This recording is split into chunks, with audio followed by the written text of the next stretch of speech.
possède 3 ans d'ancienneté de plus que B. A a un poste plus stratégique que B. Donc A est supérieur à B.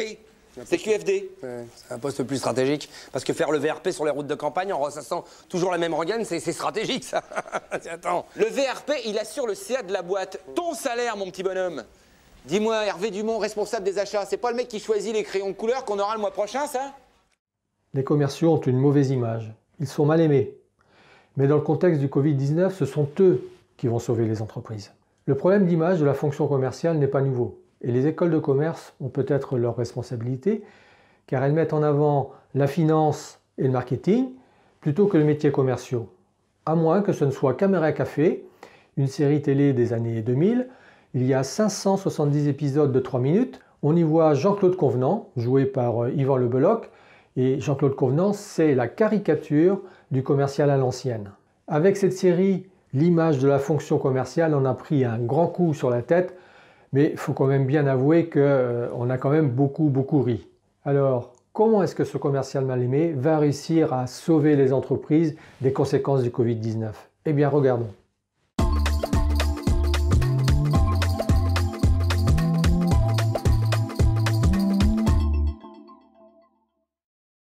Alors, pourquoi est-ce que les commerciaux sont en première ligne?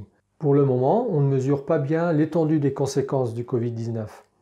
Et beaucoup de chefs d'entreprise pensent que l'onde de choc durera au moins 2 ans. Ce qui veut dire que pour les entreprises, la reprise rapide d'une activité soutenue passera par la capacité des équipes commerciales à se remettre à un niveau de performance d'avant confinement. Pendant la période de confinement, les commerciaux ont essayé de remplir leur mission en étant pour la plupart d'entre eux en 100% télétravail.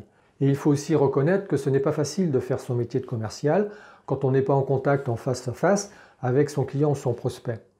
Et d'autant plus que leurs interlocuteurs étaient eux aussi dans des conditions de travail qui étaient loin d'être optimales. Et en plus de ça, l'activité était souvent beaucoup plus basse qu'en février ou début mars. Et il y avait des problèmes de livraison, des problèmes d'approvisionnement, des problèmes de production. Donc, période très difficile à vivre pour les équipes commerciales. J'ai fait un point régulier pendant ces 2 mois de confinement avec mes clients et voici ce que disent les dirigeants de PME. Les dirigeants comptent encore plus qu'avant sur leurs équipes commerciales pour pérenniser et développer leur entreprise. Leur objectif est simple, c'est de pouvoir retrouver rapidement un niveau d'activité qualifié d'acceptable. Ils savent bien qu'il faudra du temps, beaucoup de temps, pour retrouver les niveaux d'activité d'avant Covid-19. Donc la tâche s'annonce ardue. Et la transition entre la période de confinement où la France et les Français ont vécu au ralenti et le début du processus de déconfinement risque d'être très rude. Incertitude. L'incertitude, c'est le mot qui revient dans toutes les conversations. Nous entrons dans un monde d'incertitude. Nous entrons dans un monde d'approximation constante. Personne ne peut prévoir le comportement des clients. Personne ne peut s'appuyer sur une grille de lecture et d'analyse connue. Les managers ne sont pas tous préparés à l'après-Covid-19. Et pourtant, le rôle de ces managers est primordial dans ce nouveau cycle. Et c'est pour ça que nos clients nous demandent de les accompagner et d'aider leur équipe de managers. Comment vont réagir les équipes commerciales? Elles vont certainement demander à leur directeur commercial ou à leur chef de vente de les soutenir, de les accompagner, de les informer, de les aider à traverser cette période d'incertitude où la partie savoir-être, la partie comportementale va être un gage de réussite. Nous verrons dans une autre vidéo quelles sont les méthodes qui vont permettre aux dirigeants, aux managers et aux équipes de piloter leur activité pendant cette période d'incertitude. La bonne nouvelle, heureusement il y a de bonnes nouvelles, c'est qu'il y aura des opportunités à saisir pour peu que les entreprises redéfinissent leur stratégie par segment de marché. Conclusion en 4 mots, les lignes vont bouger. Angoissant pour certains, mais stimulant pour les autres. Si vous avez aimé cette vidéo, laissez-moi un like et un commentaire.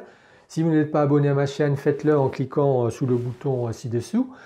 Vous pourrez ainsi accéder à une formation gratuite. Le thème de cette formation, c'est comment recadrer un collaborateur de façon constructive, sans stress et sans prise de tête. Voilà, je vous dis un grand merci. Prenez soin de vous et à bientôt sur Manager Lab.